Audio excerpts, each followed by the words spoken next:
saya Lunas Setiawan. Perkenalkan, nama saya Juni Setiawan Marhawa. Perkenalkan, nama saya Arthur Eskulo. Demikian perkenalan singkat dari kami. Sebelum kami menjelaskan mengenai penelitian kami mengenai penelitian kualitatif, terlebih dahulu saya akan menjelaskan mengenai perbedaan metode kualitatif dan penelitian. Penjelasan mengenai penelitian kualitatif dan kuantitatif. Saya akan menjelaskan mengenai perbedaan. Penelitian kualitatif adalah metode penelitian yang digunakan untuk memahami fenomena sosial, untuk memahami perilaku manusia, sudut pandang partisipasi. Tujuan utamanya adalah untuk mendapatkan pemahaman tentang makna, pengalaman, dan pandangan individu atau kelompok terhadap suatu isu atau kejadian. Ciri-ciri dari penelitian kualitatif adalah bersifat deskriptif dan interpretatif, data bersifat kuantitatif, penelitian sebagai instrumen utama, pendekatan induktif, kontekstual. Metode pengumpulan datanya itu ada berupa wawancara, observasi, diskusi kelompok, dokumentasi. Contoh pendekatan penelitian kualitatif yaitu ada fenomenologi, etnografi, studi kasus. Terus penelitian kuantitatif adalah metode penelitian yang menggunakan data berupa angka dan analisis statistik untuk memahami fenomena tertentu. Penelitian ini bertujuan untuk menguji hipotesis, mengukur variabel, dan antar variabel secara objektif dan sistematis.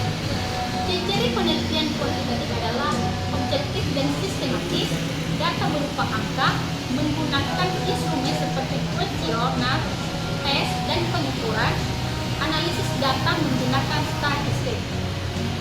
Langkah penelitian kuantitatif yaitu 1. Identifikasi masalah, 2. Penelusuran hipotesis, 3. Pemilihan metode dan desain penelitian, 4. Pengumpulan data, 5. Analisis data statistik, 6. Penarikan kesimpulan dan generasional. Contoh topik penelitian kuantitatif yaitu 1. Pengaruh metode belajar dan terhadap prestasi siswa, 2. Hubungan antara pengguna media sosial dan tingkat stres pada remaja, yang 3. Perbedaan tingkat kepuasan kerja antara karyawan tetap dan kontrak. Demikian penjelasan saya mengenai perbedaan metode kuantitatif dan kualitatif, dan kami akan melanjutkannya ke judul kami mengenai penelitian kualitatif, analisis pelayanan Dinas Dukcapil Kota Cimahi di era pandemi COVID-19. Latar belakang analisis pelayanan Dinas Dukcapil Kota Cimahi di era pandemi COVID-19. Dinas Kependudukan dan Pencatatan Sipil membentuk dengan mengacu pada Peraturan Daerah Kota Cimahi Nomor 6 Tahun 2016 tentang pembentukan dan susunan perangkat daerah Kota Cimahi sebagai manifestasi akselerasi program penataan administrasi kependudukan berdasarkan Peraturan Pemerintah Nomor 37 Tahun 2007 tentang pelaksanaan Undang-Undang Nomor 23 Tahun 2006 tentang administrasi kependudukan serta adanya Peraturan Presiden Nomor 26 2009 tentang penerapan KTP berbasis nomor induk kependudukan secara nasional, dan terakhir diubah dengan Peraturan Presiden Nomor 67 Tahun 2011. Fokus utama dari pelayanan administratif kependudukan meliputi pendaftaran penduduk, pencatatan sipil, dan pengelolaan kependudukan, pengelolaan informasi administrasi. Kegiatan pendaftaran penduduk meliputi pendaftaran penduduk, pencatatan sipil, dan pengelolaan informasi administrasi kependudukan. Kegiatan pendaftaran penduduk meliputi penerbitan KK, KTP, mutasi penduduk, pengelolaan database kependudukan, pencatatan dan penerbitan surat keterangan kependudukan. Pemerintah Kota Cimahi menerapkan From Home atau WHF bagi 75% aparaturnya selama pemberlakuan pembatasan kegiatan masyarakat. Kebijakan tersebut tidak mengurangi pelayanan kepada masyarakat karena digelar secara online, dan ini dilakukan merupakan bagian dari upaya pencegahan penularan COVID-19. Masyarakat Kota Cimahi sudah tahu PPKM dengan membatasi aparatur yang bekerja datang ke kantor, sosialisasi yang disampaikan ke setiap kantor, kelurahan dan wilayah Kota Cimahi. Walaupun adanya pembatasan kegiatan masyarakat, pelayanan publik tetap berlangsung secara online. Menurut penjelasan PLT Wali Kota Cimahi, Matriana, bahwa setiap dinas dalam wilayah Kota Cimahi hanya diperkenankan yang bekerja dan datang ke kantor hanya sebanyak 25% saja. Namun, dengan demikian masih ada dinas yang tidak memperlakukan WFH seperti petugas lapangan, seperti petugas kebersihan, Satpol PP, Dishub, petugas pelayanan tetap masuk dan diatur sesuai dengan jadwal.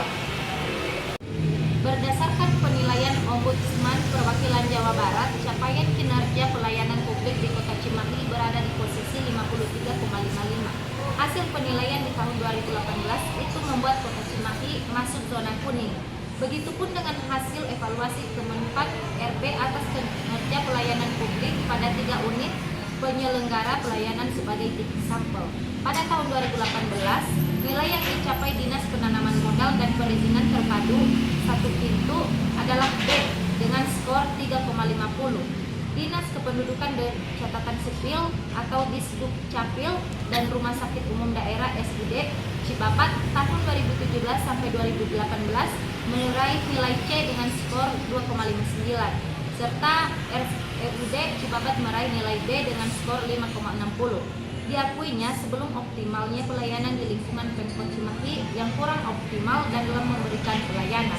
Bahkan belum semua OPD memiliki standar pelayanan atau SPEK. Kepala Bagian Organisasi pada Serta Kota Cimahi, Patonang mengatakan, berdasarkan identifikasi permasalahan, penyebab belum optimalnya capaian kinerja pelayanan publik disebabkan belum sepenuhnya perangkat daerah menguasai kegiatan atau kaidah pelayanan publik. Untuk menindaklanjuti permasalahan tersebut, pihaknya melaksanakan kegiatan sosialisasi Undang-Undang tahun 2009 nomor 25 tentang pelayanan publik. Apalagi berdasarkan koordinasi dengan Ombudsman Perwakilan Jawa Barat tahun 2020, seluruh penyelenggara pelayanan publik pemerintah daerah akan dievaluasi sehingga tidak bersifat sampling. Untuk itu, peneliti tertarik untuk melakukan penelitian untuk dijadikan tulisan ilmiah dengan judul Analisis Pelayanan Dinas Dukcapil di Kota Cimahi di masa pandemi COVID-19. Baik, di sini saya akan melanjutkan lagi. Bab 2 tentang kajian pustaka. Terkait analisis, pengertian analisis adalah aktivitas yang membuat sejumlah kegiatan seperti mengurai, membedakan, memilah sesuatu untuk digolongkan dan dikelompokkan kembali. Menurut kriteria tertentu, dicari kaitannya dan ditafsir maknanya. Dalam definisi lain, analisis adalah proses menyadari sesuatu dengan teliti atau hati-hati atau menggunakan data dan metode statistik untuk memahami atau menjelaskan hal tersebut.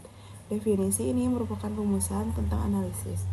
Ada pengertian analisis yang menurut para ahli. Yang pertama ada menurut Sugiono adalah kegiatan untuk mencari pola atau cara berpikir yang berkaitan dengan pengujian secara sistematis terhadap sesuatu untuk menentukan bagian hubungan antar bagian. Yang kedua ada menurut Satori. Definisi analisis berusaha untuk mengurangi atau suatu masalah yang menjadi bagian-bagian sehingga susunan tersebut tampak jelas dan kemudian bisa ditangkap maknanya. Yang ketiga, menurut KBBI, pengertian analisis adalah menyelidiki terhadap suatu peristiwa atau karangan pembuatan dan sebagainya. Yang kedua ada fungsi dan tujuan analisis. Berdasarkan beberapa rumusan definisi, dapat disimpulkan bahwa analisis memiliki sedikitnya 3 fungsi atau tujuan utama. Secara spesifik, hal ini akan tergantung bagaimana proses penggunaan metode analisis. Yang pertama, analisis berfungsi mengurai atau sesuatu menjadi komponen-komponen kecil yang diketahui hubungan-hubungannya. Yang kedua, ada analisis bertujuan untuk memperoleh pemahaman yang mendetail mengenai sesuatu hal pemahaman nantinya yang dapat dijelaskan kepada publik. Yang ketiga, memiliki fungsi tujuan untuk menentukan keputusan yang dimaksud dalam pengambilan keputusan, dugaan, teori, atau prediksi. Yang ketiga ada jenis-jenis analisis. Terdapat analisis deskriptif, komparatif, korelasi, dan kausalitatif yang dikategorikan berdasarkan teknik penggunaannya. Yang ketiga, terdapat perbedaan analisis dan analisa. Pengertian pelayanan menurut ahli bidangnya,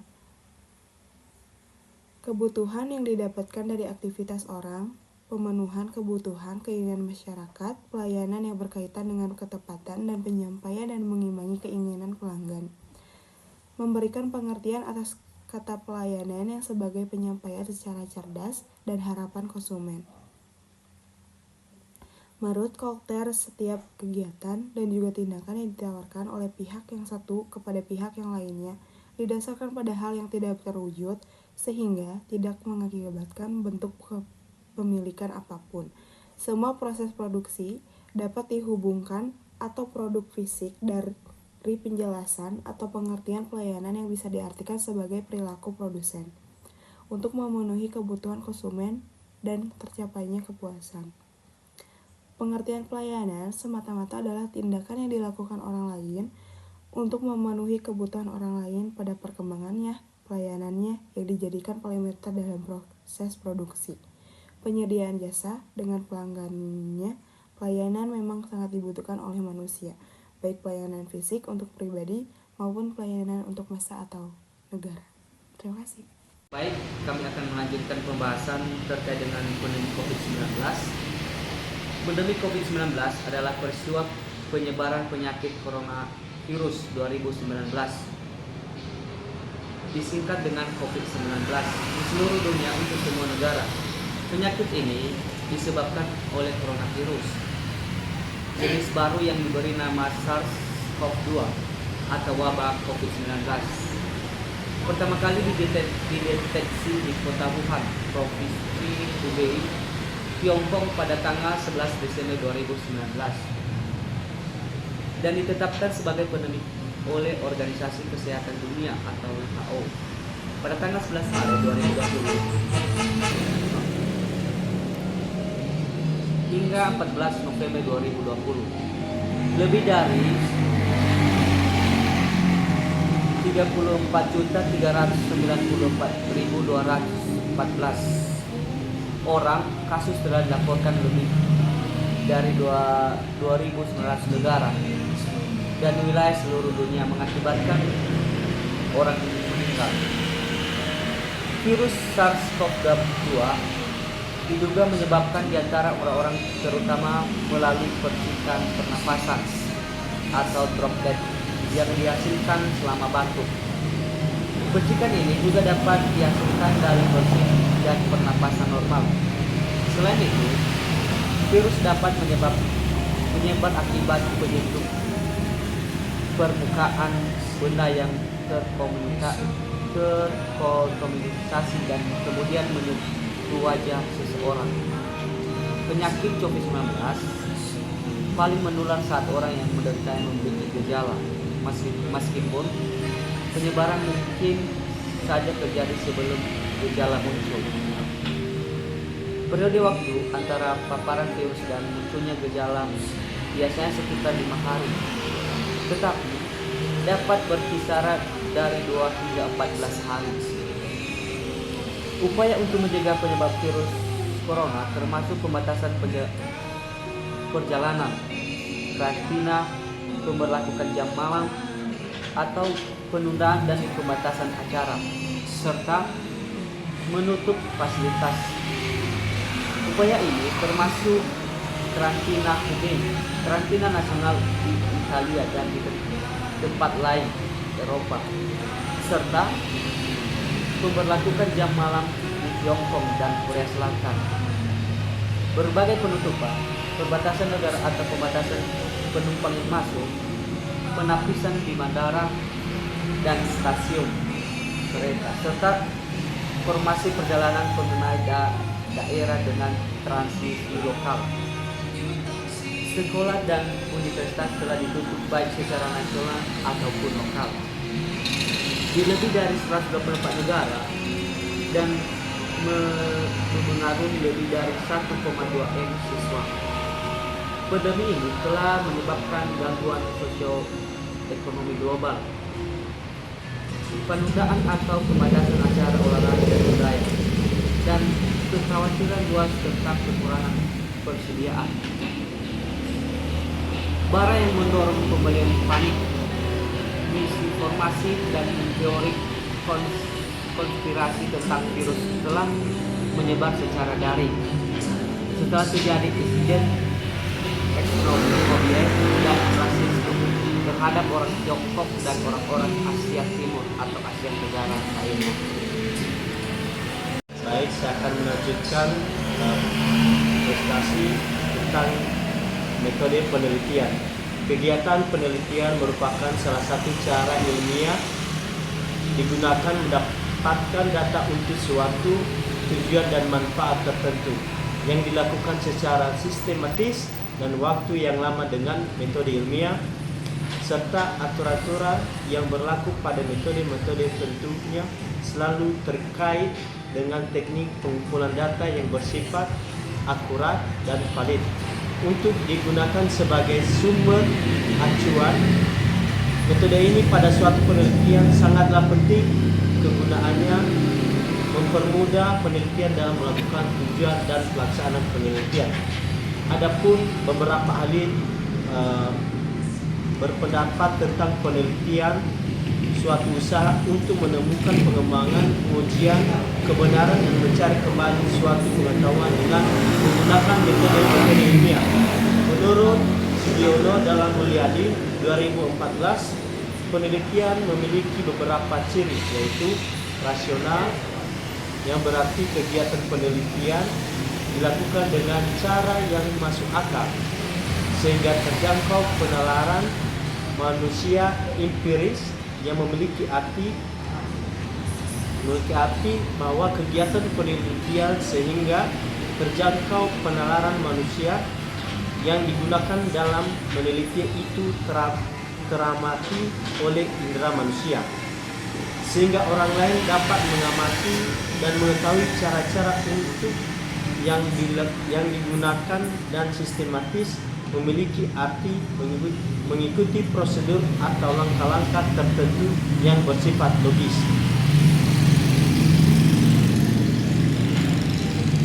Metode deskriptif dapat disimpulkan sebagai suatu metode penelitian untuk menyelidiki keadaan kondisi atau hal-hal yang lain bersifat khusus di lapangan, kemudian diteliti dan akhirnya ditemukan pemecahan masalah yang bersifat umum dan berfakta-fakta yang bersifat khusus.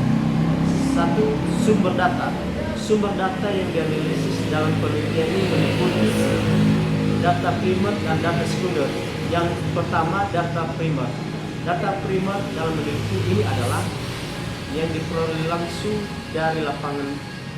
Data ini dapat diperoleh melalui pengamatan langsung maupun hasil wawancara kepada informal berdasarkan pedoman wawancara yang dibuat oleh peneliti. Kedua, teknik pengumpulan data. Yang pertama, data primer. Adapun data primer yaitu 1. Wawancara, kedua observasi, ketiga dokumentasi. Teknik analisis data. Analisis data proses mencari penyusunan secara sistematis data yang diperoleh dari hasil wawancara, catatan lapangan dan dokumentasi. Menerus pada setiap tahapan penelitian sehingga sampai tuntas. Adapun komponennya dalam analisis data yaitu 1. Reduksi data, kedua penyajian data, ketiga verifikasi atau menarik kesimpulan. Yang terakhir, teknik keabsahan data. Dalam penelitian kuantitatif, instrumen utama adalah manusia, karena itu yang dipaksa adalah keabsahan datanya untuk menguji kredibilitas dan penelitian meneliti penggunaan teknik regulasi. Selanjutnya yaitu hasil dan bahasan. Dinas Kependudukan dan Pencatatan Sipil dibentuk dengan mengacu pada Peraturan Daerah Kota Cimahi Nomor 6 Tahun 2016 tentang pembentukan dan susunan pangkat daerah Kota Cimahi. Sebagai manifestasi akselerasi program penataan administrasi kependudukan berdasarkan Peraturan Pemerintah Nomor 37 Tahun 2007 tentang pelaksanaan Undang-Undang Nomor 23 Tahun 2006 tentang administrasi kependudukan serta adanya Peraturan Presiden Nomor 26 Tahun 2009 tentang penerapan KTP berbasis nomor induk kependudukan secara nasional dan terakhir diubah dengan Peraturan Presiden Nomor 67 Tahun 2011. Di masa pandemi COVID-19, di mana Kota Cimahi termasuk zona merah, dampak dari itu mencegah penularan COVID-19 semakin cepat, maka kebijakan pemerintah Kota Cimahi adalah mengikuti untuk melakukan penerapan pembahasan kegiatan masyarakat dalam wilayah Kota Cimahi. Pemberlakukan PPKM ini adalah keberlanjutan dari pembatasan sosial berskala besar PSBB Jilid 1 dan Jilid 2 serta PSBB transisi di wilayah Provinsi Jawa Barat, khususnya Kota Cimahi. Masyarakat dihimbau untuk tetap bekerja dari rumah work from home. Hal ini dimaksudkan untuk mengurangi penularan masyarakat yang terkonfirmasi COVID-19 di Kota Cimahi. PPKM tahap pertama sudah diberlakukan dan selesai tanggal 20 Januari 2021. Dilanjutkan dengan PPKM tahap kedua, diperpanjang sampai tanggal 18 Februari 2021. Pelayanan yang dilakukan Dinas Dukcapil di masa pandemi COVID-19 dilakukan dengan melakukan sistem pelayanan secara daring online. Untuk dinas-dinas seperti Dinas Kebersihan, Dinas Pembangunan, dan Satpol PP tetap dilakukan pelayanan secara langsung. Selanjutnya yaitu simpulan. Di masa pandemi COVID-19, pelayanan Dinas Dukcapil tetap dilakukan oleh Dinas Dukcapil dengan tetap menjaga protokol kesehatan. Namun pelayanan publik yang dilakukan belum optimal. Hal ini dikarenakan belum adanya sinergitas pelayanan yang dilakukan oleh dinas-dinas dalam lingkungan Kota Cimahi. Dan masih ada beberapa perangkat daerah belum sepenuhnya menguasai kaidah-kaidah pelayanan publik. Sumber dirilis dari pernyataan Kepala Bagian Organisasi pada Setda Kota Cimahi. Selanjutnya yaitu saran. Berdasarkan hasil dan bahasan tersebut, peneliti memberikan saran sebagai berikut. Yang pertama yaitu perlu ditingkatkan koordinasi sesama dinas terkait yang melakukan pelayanan publik di Kota Cimahi. Yang kedua yaitu bagi perangkat daerah yang belum mengerti dan memahami kaidah-kaidah pelayanan publik, untuk dapat diberikan sosialisasi secara intens dan berkesinambungan agar mereka dapat paham dan mengerti akan kaidah-kaidah pelayanan publik. Yang ketiga yaitu untuk lebih mudah pelayanan publik yang dapat diberikan kepada masyarakat, perlu diupayakan adanya UPT-UPT pelayanan pada kantor kelurahan lingkup Kota Cimahi, khususnya yang lokasinya berjauhan dengan Dinas Dukcapil Kota Cimahi. Sekian, terima kasih. Sekian dari materi kami. Jika ada kata-kata yang